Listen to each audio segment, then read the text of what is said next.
Hello friends, good morning all of you.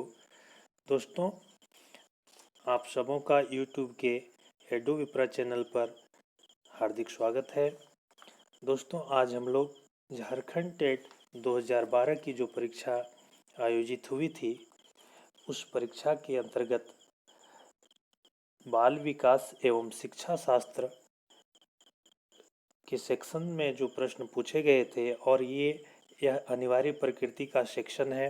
यहाँ से आपके 30 प्रश्न होते हैं। कुल 150 में से 30 प्रश्न आपके चाइल्ड पेडागोजी एंड इस सेक्शन से होते हैं।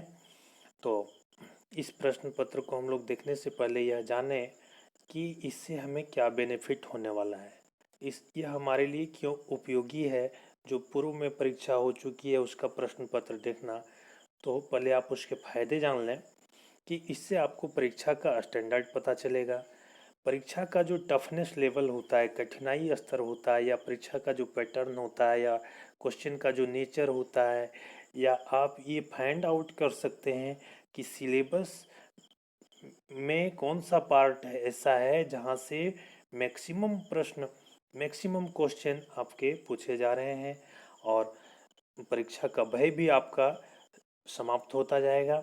तो इन सब चीज़ों को ध्यान में रख करके आप इस प्रश्न पत्र को देखें और उसके अनुसार आगे की रणनीति तय करें, ताकि आप निश्चित रूप से सफलता के करीब पहुंच सकें। तो सबसे पहले आप इस चैनल को सब्सक्राइब करें। तो चलिए शुरू करते हैं आज का वीडियो और देखते हैं आज का पहला प्रश्न। पहला प्रश्न है, बुद्धि है।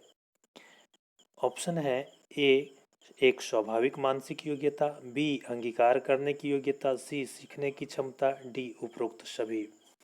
तो इसका उत्तर है ऑप्शन डी, यानी उपरोक्त सभी।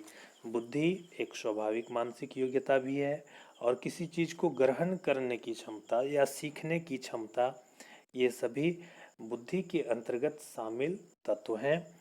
तो चलिए देखते हैं दूसरा प्रश्न। मनोविज्ञान का आधुनिक अर्थ क्या है? मनोविज्ञान आने की किसी के मन को या भावनाओं को या रुचियों को या क्षमताओं को समझ करके उसके अनुसार उसका विकास निर्धारित करना, यही मनोविज्ञान है। तो यहाँ पर प्रश्न है कि मनोविज्ञान का आधुनिक अर्थ क्या है। ऑप्शन है ए मन का अध्ययन, बी चेतना का अध्ययन, सी आत्मा का अध्ययन, डी व्यवहार का अध्ययन।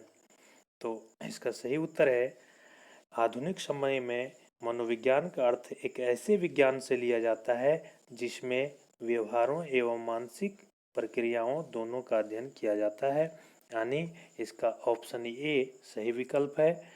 यह मन का अध्ययन है। मनोविज्ञान का यह आधुनिक अर्थ है। अगला प्रश्न देखते हैं। तीसरा, प्रभावी शिक्षण के लिए कार्यक्रम को व्यवस्थित करने का अंतिम कदम है। ऑप्शन है ए नियत कार्य, बी मूल्यांकन, सी अनुवर्तन, डी समय सारणी को व्यवस्थित करना। तो आइए देखते हैं, इसका सही उत्तर है ऑप्शन बी मूल्यांकन। मूल्यांकन शिक्षण के लिए कार्यक्रम को व्यवस्थित करने का अंतिम कदम है, यानी जो प्रभावशाली शिक्षण प्रक्रिया है उसका अंतिम हिस्सा जो है, अंतिम पार्ट जो है वह मूल्यांकन है, इवेल्युएशन है। अगला प्रश्न देखते हैं। डिसलेक्सिया है एक प्रकार का। ऑप्शन है ए सोच अवरोधक, बी मानसिक अवरोधक, सी शारीरिक अवरोधक, डी भाषा अवरोधक। इसका उत्तर देखते हैं। डिसलेक्सिया एक प्रकार का मानसिक अवरोधक है और इसमें बालक पढ़ने में अक्षमता प्रदर्शित करता है। यदि किसी बालक में पठन अक्षमता है, पढ़ने में अक्षमता है, रीडिंग करने में वो डिसेबिलिटी शो करता है, तो उसे हम डिसलेक्सिया इस पेडागोजी के लैंग्वेज में बोलते हैं। तो इसका सही उत्तर है ऑप्शन बी। अगला प्रश्न है, प्रेरणा निम्नलिखित किसकी एक कला है। ऑप्शन है ए कार्य योजना, बी रुचि पैदा करना, सी मस्तिष्क को नियंत्रित करना, डी सिलेबस के अनुसार पढ़ाना। तो इसका सही उत्तर है ऑप्शन बी, यानी यहाँ एक दार्शनिक थे थॉमसन, मनोवैज्ञानिक थे थॉमसन, जिनके अनुसार प्रेरणा यानी मोटिवेशन विद्यार्थी में रुचि उत्पन्न करने की एक कला है। ऐसी रुचि जो या तो छात्र में है ही नहीं या इस रुचि का उसे आभास ही नहीं है। तो रुचि पैदा करना अपने क्लासरूम में आवश्यक है, तभी बच्चे का ध्यान एकाग्रचित होगा अपने पाठ के प्रति। अगला प्रश्न देखते हैं। संज्ञानात्मक क्षेत्र का निम्नतम स्तर है। ऑप्शन है ए प्रयोग, बी परिज्ञान, सी मूल्यांकन, डी ज्ञान। तो इसका सही उत्तर है ऑप्शन डी ज्ञान। संज्ञानात्मक क्षेत्र शिक्षा मनोविज्ञान की वही इकाई है जो बतलाती है कि बालक में किसी वस्तु के वास्तविक स्वरूप के बारे में चिंतन करना या उसकी खोज करने में उसकी परिपक्वता तथा उसके अनुभव की प्रमुख भूमिका होती है। तो यहाँ संज्ञानात्मक क्षेत्र के स्तर का यदि हम लोग आरोही क्रम में सजाएं तो सबसे पहले ज्ञान है, फिर परिज्ञान है, फिर प्रयोग है, फिर मूल्यांकन है। तो ज्ञान जो है संज्ञानात्मक क्षेत्र का निम्नतम स्तर है। अगला प्रश्न देखते हैं। निम्नलिखित में से कौन मूल्यांकन से संबंधित नहीं है। ऑप्शन है ए शिक्षक की डायरी, बी उद्देश्य, सी ज्ञानार्जन अनुभव, डी मूल्यांकन कार्ड। तो इसका सही उत्तर है ऑप्शन ए शिक्षक की डायरी मूल्यांकन से संबंधित नहीं है, यानी बाकी सारे उद्देश्य या ज्ञानार्जन अनुभव या मूल्यांकन कार्ड ये सभी मूल्यांकन प्रक्रिया से संबंधित हैं। तो इसका सही उत्तर ये है। अगला प्रश्न है। प्रभावी शिक्षक वह है जो, ऑप्शन है ए छात्रों को प्रेरित करता है कि कैसे पढ़ना है, ऑप्शन बी सीमित अवधि में अधिक जानकारी प्रदान कर सकता है, ऑप्शन सी नियत कार्य को ध्यानपूर्वक संशोधित करता है, ऑप्शन डी कक्षा पर नियंत्रण रखता है। तो इसका सही उत्तर है ऑप्शन ए। एक प्रभावी शिक्षक को चाहिए कि वह छात्रों को प्रोत्साहित करे, प्रेरित करे कि कैसे पढ़ना है। अगला प्रश्न देखते हैं। मूल्यांकन का प्रमुख उद्देश्य क्या होता है। ऑप्शन है ए संपूर्ण विकास का मूल्यांकन करना, ऑप्शन बी आंशिक विकास का मूल्यांकन करना, ऑप्शन सी विशिष्ट विकास का मूल्यांकन करना, ऑप्शन डी मानसिक विकास का मूल्यांकन करना। तो इसका सही उत्तर है ऑप्शन ए। मूल्यांकन का प्रमुख उद्देश्य संपूर्ण विकास यानी सर्वांगीण विकास का मूल्यांकन करना होता है, यानी उसका शारीरिक, मानसिक, शैक्षणिक, राजनीतिक, आर्थिक दृष्टिकोणों को ज्ञात करना, उसके इस सारे संदर्भों में उसके ज्ञान को हासिल करना, ये उसका सर्वांगीण विकास का हिस्सा होता है। अगला प्रश्न है। सजा का उद्देश्य होता है। ऑप्शन ए कड़ाई दर्शाना, ऑप्शन बी छात्रों को यातना देना, ऑप्शन सी छात्रों को असफल करना, ऑप्शन डी गलतियों के बारे में सचेत करना। तो इसका सही उत्तर है ऑप्शन डी। सजा का उद्देश्य गलतियों के बारे में सतर्क करना, सचेत करना, उसे अलर्ट करना होता है ताकि आगे से वो पुनः उस गलती को दोहराए नहीं। अगला प्रश्न देखते हैं। एक बच्चे को शुरुआत में किससे लिखना सिखाया जाता है, यानी जब कोई बच्चा पढ़ाई करना शुरुआत करे तो उसमें उसको लिखने के लिए कैसे अभ्यास कराएंगे। स्केच पेन, चौक, पेन, पेंसिल। तो इसका सही उत्तर है चौक, यानी एक बच्चे को शुरुआत में चौक से लिखना सिखाया जाना ज़्यादा उचित माना गया है। अगला प्रश्न देखते हैं। किशोरावस्था की आयु किसके बीच होती है। ऑप्शन है ए 11 से 18 वर्ष, ऑप्शन बी 13 से 18 वर्ष, ऑप्शन सी 13 से 16 वर्ष, ऑप्शन डी 17 से 20 वर्ष। तो इसका सही उत्तर है कि एक टीन एज जो है वह ऑप्शन सी यानी 13 से 16 वर्ष की आयु के बीच मानी गई है। अगला प्रश्न देखते हैं। तस्वीरें उपयोगी होती हैं पढ़ने में, यानी तस्वीर क्या है, चित्र क्या है, इसका प्रयोग टीचिंग लर्निंग मटेरियल में होता है, TLM जिसको बोलते हैं। तो ये तस्वीरों का उपयोग करना आवश्यक है ताकि बच्चे उससे ज़्यादा अपने करीब महसूस करें। तो ऑप्शन है ये रुचि को बढ़ाने में, बी गुणवत्ता को बढ़ाने में, सी पदार्थ को बढ़ाने में, डी कौशल को बढ़ाने में। तो इसका सही उत्तर है ऑप्शन ए यानी तस्वीरें जो हैं, चित्र जो हैं, वह दृश्य शिक्षण सहायक सामग्री है और यह छात्रों की रुचि को बढ़ाने में बहुत ही सहायक भूमिका निभाती है। अगला प्रश्न देखते हैं, निम्नलिखित में से कौन एक उपयुक्तता परीक्षा का उद्देश्य नहीं है? ऑप्शन है ए विश्वास बढ़ाना, बी सरल रचना, सी कल्पना की जांच करना, डी शारीरिक आयु की जांच करना। तो इसका सही उत्तर है ऑप्शन डी, शारीरिक आयु की जांच करना एक उपयुक्त परीक्षा का उद्देश्य नहीं है। अगला प्रश्न है, यदि एक नवजुवक शिक्षार्थी किसी विषय में रुचि कम दर्शाता दिखाई देता है तो शिक्षक को क्या करना चाहिए? ऑप्शन है ए उस विषय पर एक रोचक क्रियाकलाप करना, बी उसे खेलने देना, सी उसे कुछ देर के लिए सो जाने को कहना, डी उसे शांतिपूर्वक बैठने को कहना। तो इसका सही उत्तर है ऑप्शन ए, कोई शिक्षक किसी विषय में यदि कम रुचि दर्शाने वाले शिक्षार्थी की शिक्षा व्यवस्था को उस विषय पर रोचक क्रियाकलापों का आयोजन करते हैं तो इस तरह से वो अपनी कक्षा का आयोजन सुचारू रूप से चला सकते हैं, संचालित कर सकते हैं। अगला प्रश्न है, गहन पढ़ाई से छात्रों को किस प्रकार के शब्द संग्रह में बढ़ोतरी होती है? ऑप्शन है ए विरहद, बी निश्चेष्ट, सी सक्रिय, डी थोड़ा। तो गहन पढ़ाई से इसका सही उत्तर है ऑप्शन सी, यानी गहन पढ़ाई से छात्रों को सक्रिय रूप से शब्द संग्रह में बढ़ोतरी किया जा सकता है।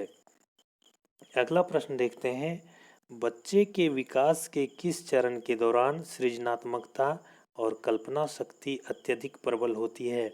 ऑप्शन है ए शैशव 0 से 2 वर्ष, बी प्रारंभिक बचपन 2 से 6 वर्ष, सी मध्य बचपन 6 से 10 वर्ष, डी प्रारंभिक किशोरावस्था 14 से 18 वर्ष। तो इसका सही उत्तर है ऑप्शन डी, यानी प्रारंभिक किशोरावस्था जो 14 से 18 वर्ष है और इस दौरान टीनेज के बच्चों में सृजनात्मकता और कल्पना शक्ति की जो भावना है वह बहुत ही तीव्र होती है। अगला प्रश्न है, एफजी फ्रेंच मेथड का प्रयोग निम्नलिखित में किसकी शिक्षा देने के लिए किया जाता है? ऑप्शन है ये बुनियादी गतिविधियां, बी पढ़ना, सी लिखना, डी सीधा सपाट पत्र।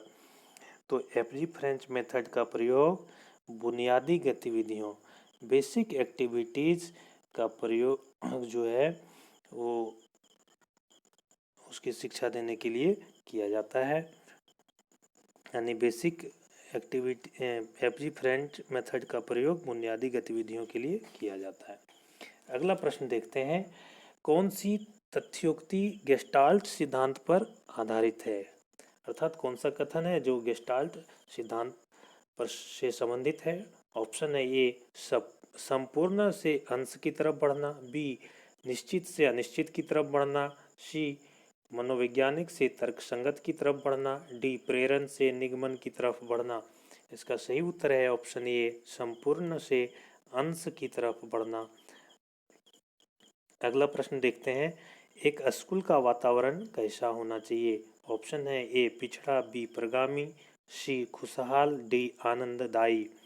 तो इसका सही उत्तर है बी, ऑप्शन बी प्रगामी, यानी एक स्कूल का वातावरण गतिशील होना चाहिए, प्रगामी होना चाहिए, डायनामिक होना आवश्यक है। अगला प्रश्न है, क्या करना चाहिए जब एक छात्र कक्षा में ध्यान नहीं देता? कई बार शिक्षक पढ़ाते हैं और बच्चे का ध्यान कहीं और होता है, तो उस स्थिति में एक शिक्षक को क्या करना चाहिए? उसका ऑप्शन है ए कक्षा में विषय के बारे में कुछ रुचिपूर्ण बातें बताना, बी उसे कक्षा से बाहर चले जाने को कहना, सी उसे चेतावनी देना, डी उसे पढ़ने को बाध्य करना। तो इसका सही विकल्प है, सही उत्तर है कक्षा में किसी विषय पर रुचिकर बातें बताकर एक शिक्षक उन छात्रों का भी आसानी से ध्यान आकर्षित कर सकता है जो कक्षा में ध्यान नहीं दे रहे हैं, उनका ध्यान कहीं और भटक जा रहा है। अगला प्रश्न है, व्यवहार को निम्न में से किस रूप में जाना जाता है? ऑप्शन है ए अभ्यासी का पुलिंदा, बी प्रतिक्रियाओं का पुलिंदा, सी तथ्यों से अनावरण, डी उपरोक्त में से कोई नहीं। तो व्यवहार इसका सही उत्तर है ऑप्शन बी प्रतिक्रियाओं का पुलिंदा, अर्थात ऑप्शन बी इसका सही विकल्प है। अगला प्रश्न है, शिक्षण की कौन सी विधि ज्ञान के अधिकतम प्रयोग को प्रोत्साहित करती है? ऑप्शन है ए समस्या समाधान विधि, बी प्रयोगशाला विधि, सी स्वयं अध्ययन विधि, डी दल अध्ययन विधि। तो इसका सही उत्तर है ऑप्शन ए समस्या समाधान विधि ज्ञान के अधिकतम प्रयोग को प्रोत्साहित करती है। अर्थात यदि बच्चे को कोई समस्या हम देते हैं और उसका समाधान करने के लिए उसको छोड़ देते हैं, वह चिंतन करता है और उस यदि वो सोचता है कि कैसे हम इस समस्या का समाधान करेंगे, निदान करेंगे, तो उसमें उसके बुद्धि का, उसके कौशल का जांच आसानी से हो सकता है। अगला प्रश्न है, खराब लिखावट का निम्नलिखित में किससे लेना देना नहीं है? ऑप्शन है ए शारीरिक त्रुटि, बी बुद्धि, सी गलत मुद्रा, डी थकावट। इसका सही विकल्प है ऑप्शन बी बुद्धि का खराब लिखावट से कोई लेना देना नहीं है। अगला प्रश्न है, एक सम्मिलित कक्षा से संबद्ध मूल्य है। ऑप्शन है ए ईर्ष्या, बी सहानुभूति, सी सहयोग, डी प्रतिस्पर्धा। तो एक क्लास में यानी बच्चों के लिए वह एक बृहद समाज होता है, जो उनकी जो कक्षा होती है या उनका जो विद्यालय होता है, तो वहाँ से संबंधित मूल्य क्या है? तो इसका सही विकल्प है ऑप्शन सी यानी सहयोग, कोऑपरेशन, सहयोग की भावना होना आवश्यक है। अगला प्रश्न है, एक पाठ्य योजना है। एक ऑप्शन ए विस्तृत कक्षा शिक्षण योजना, बी सभी पाठों का विवेचनात्मक मूल्यांकन, सी कठिनाई स्तर योजना सीट, डी छात्रों के लिए एक कंप्यूटर एप्लीकेशन। तो इसका सही विकल्प है ऑप्शन ए पाठ्य योजना एक विस्तृत कक्षा शिक्षण योजना से संबंधित है। अगला प्रश्न है, शिक्षा प्राप्त करने के किस चरण में एक बच्चा भावपूर्ण समस्याओं और बहुल परिकल्पनाओं को उत्पन्न करने में समर्थ हो जाता है? ऑप्शन है ए ठोस क्रियाएं, बी संवेदी क्रियाकलाप अवधि, सी पूर्व परिचालनात्मक अवधि, डी औपचारिक क्रियाएं। तो इसका सही उत्तर है ऑप्शन डी औपचारिक क्रियाएं। अगला प्रश्न देखते हैं, परीक्षा पास करने की पहल को किससे प्रोत्साहित किया जाना चाहिए? ऑप्शन है ए ज्ञानार्जन, बी प्रेरणा, सी बढ़ावा, डी कदर। तो इसका सही उत्तर है ऑप्शन बी स्किनर के मतानुसार प्रेरणा सीखने के लिए एक बेहतर मार्ग है, आदर्श मार्ग है। अगला प्रश्न है, गिरोह अवस्था किस अवस्था को कहा जाता है? यानी बच्चे एक ग्रुप में रहने की भावना जो होती है, समूह में रहने की भावना होती है, जिसको हम लोग गिरोह अवस्था कहते हैं, वह किस अवस्था को कहा जाता है? तो ऑप्शन है ए शैशव काल को, बी उत्तर बचपन को, सी किशोरावस्था को, डी प्रारंभिक बचपन को। तो उसका सही उत्तर है ऑप्शन डी प्रारंभिक बचपन को गिरोह अवस्था कहा जाता है। अगला प्रश्न और आज का अंतिम प्रश्न है, समूह परियोजना कार्य मदद करता है। ऑप्शन ए सहयोग, विवेचनात्मक सोच और समस्या समाधान को विकसित करने में, ऑप्शन बी शिक्षार्थियों के बीच प्रतिस्पर्धा को विकसित करने में, ऑप्शन सी प्राप्त करने की एक उच्च स्तरीय महत्वाकांक्षा को विकसित करने में, ऑप्शन डी आदास्त बढ़ाने को विकसित करने में।